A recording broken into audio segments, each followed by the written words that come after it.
his niece Corey. What's going on? And niece Corey getting ready to sing? I understand why, being so talented and let's see. in terms let's hear this. of the got music to hear this. and entertainment. So, Corey, you're going to just break off, just give just a little taste of your talent. Okay, Coach, since you put me on the spot.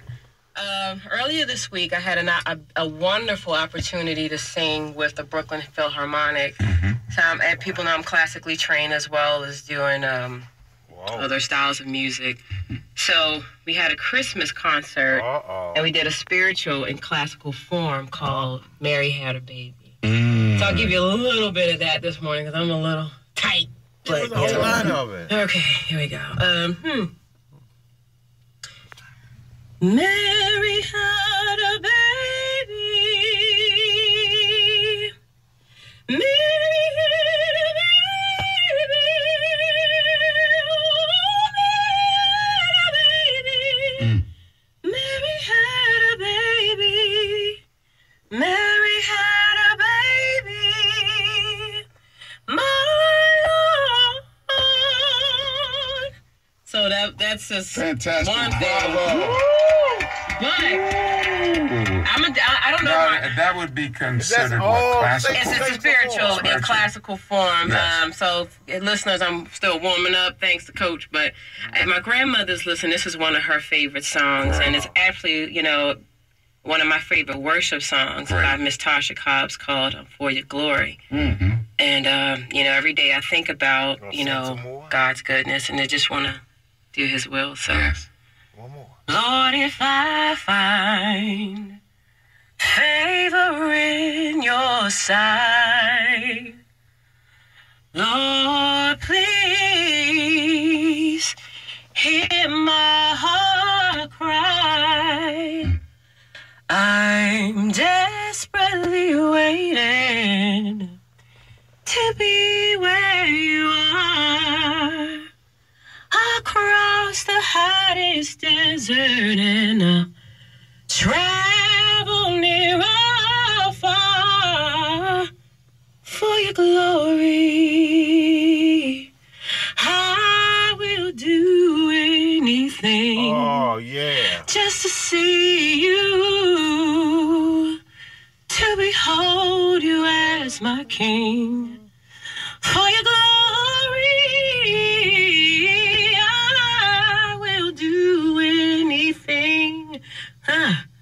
Just to see you, to behold you as my King. Wanna be where you are, and gotta be where you are. Wanna be where you are. Wow. That's what I'm talking about. Now, you've had formal training as a vocalist? Yes. Okay.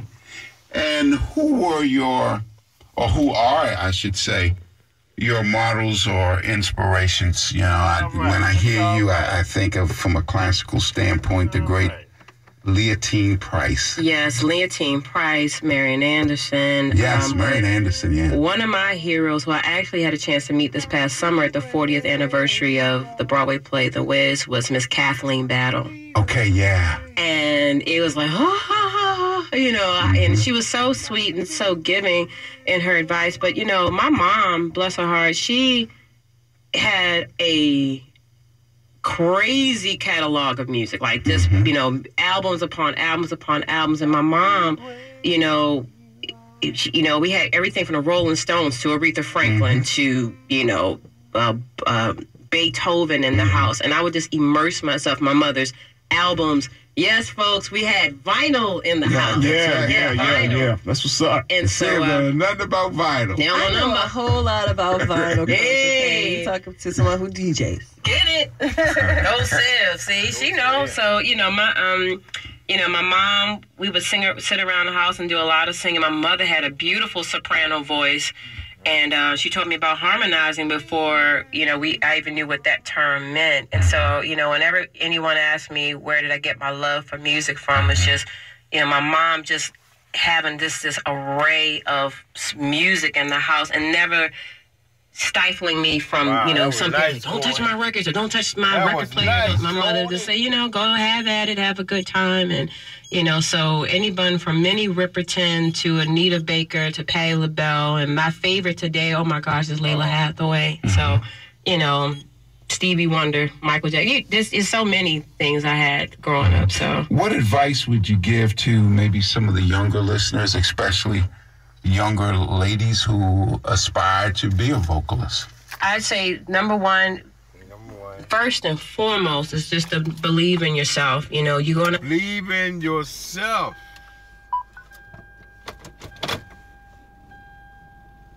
deep and believe in yourself, and then to be ready to put in the work, because you know a lot of times today, you know, you push a button and you got to hit record, but what keeps you lasting in this game is when you really do your work. You know, I've trained for a while, so that's why when someone asks me, can you do opera or can you do, you know, pop, I'm like, well, what you want? Because I've trained hard, you know, and so that's what keeps you working. And then, you know, don't be afraid to think outside of the box and explore. You know, I left Baltimore on it was a Tuesday. I said, Sunday I'm leaving.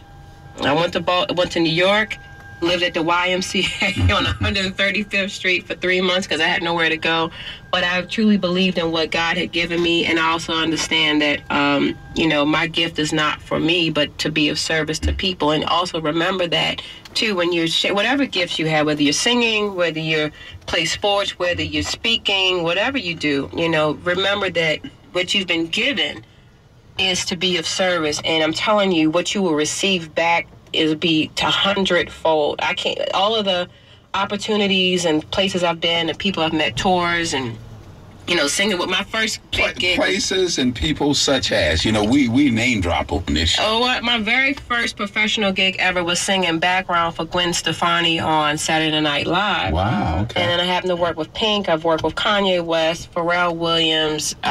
You wasn't on that gold digger drop, was you? No, hey, no. Mm-mm. But my very first, Don't look at me like that, Seb. I know about Lord. But That's you know- classic Coach right there. Yes, No question classic about that. But let me tell you, and don't think you have to leave home. You can always get your opportunities wherever you make them, because the very first celebrity I ever shared the stage with was Bobby McFerrin here at the... Don't worry, be happy. Yes, right, here at the Meyerhoff.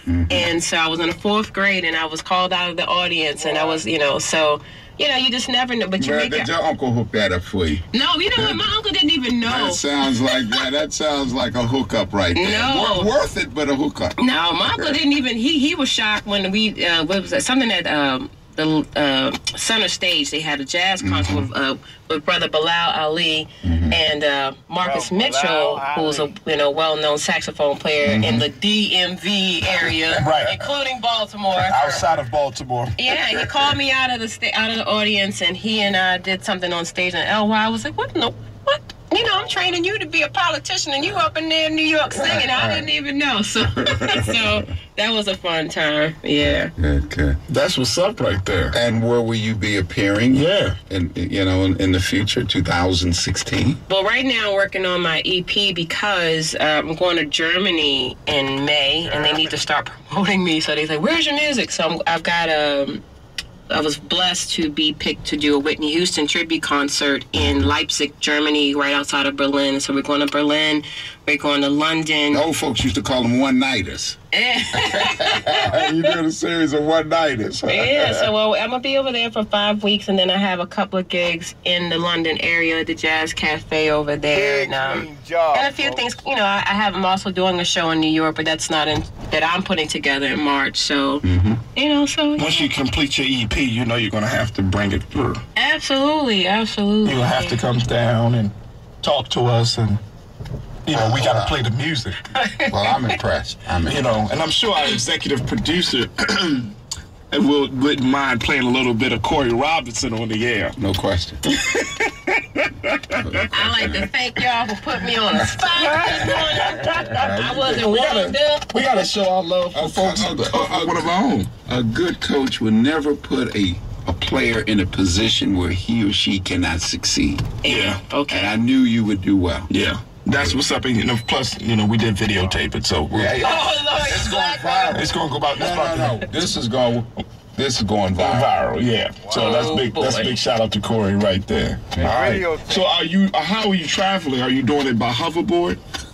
Yes, I'm borrowing LY's hoverboard and hitting up 95 No, back you to New need to York. borrow that new whip.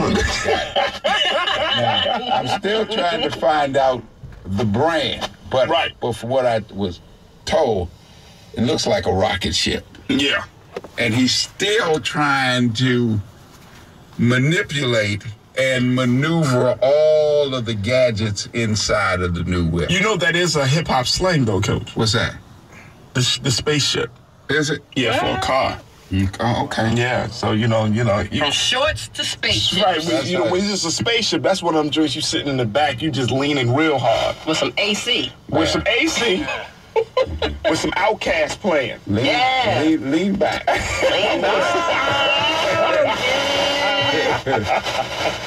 All right, so I guess the final piece that we could talk about is this something like, okay, so Mike Tyson was on his hoverboard the other day. Oh boy. Here we go again. And the video of Mike Tyson on his hoverboard, he got this hoverboard with for his daughter for Christmas. And apparently the former heavyweight champ his foot action was not as good as it used to be. And essentially he got on the hoverboard 3 seconds and fell off. Wow. Unlike our colleague Conan, Big Brother Conan, who looks like he's an expert with the hoverboard. Mike Tyson couldn't stand for 3 seconds. Just thinking about it. But I gotta ask the question to Mike now, not to his face, but you know. You said not to his face. Maybe Mike couldn't stand up for 3 seconds because the question would be, is it in a bottle or can? Nice. You know, hey man, you know, Jack Daniels undefeated. Oh boy. My gosh, Coach. My gosh. And then I guess the other thing. Now, look, we're going to be wrapping up 2015 tomorrow. Mm-hmm. And as we kind of go through some of the top stories over the past year, and this has been a game-changing year. We want to kind of start it off talking a little bit about some of the top 10 films. But that's a matter, you know what, that is so much subjective. It is subjective, but then there is a common consensus on some good films. I'm on my way to work. Terrible films. All right, producer over there with my camera people, my camera crew. So you would put War Room as part of the top 10? Have a great day. Has to be. Gotcha. In my opinion. Cameraman. Yeah.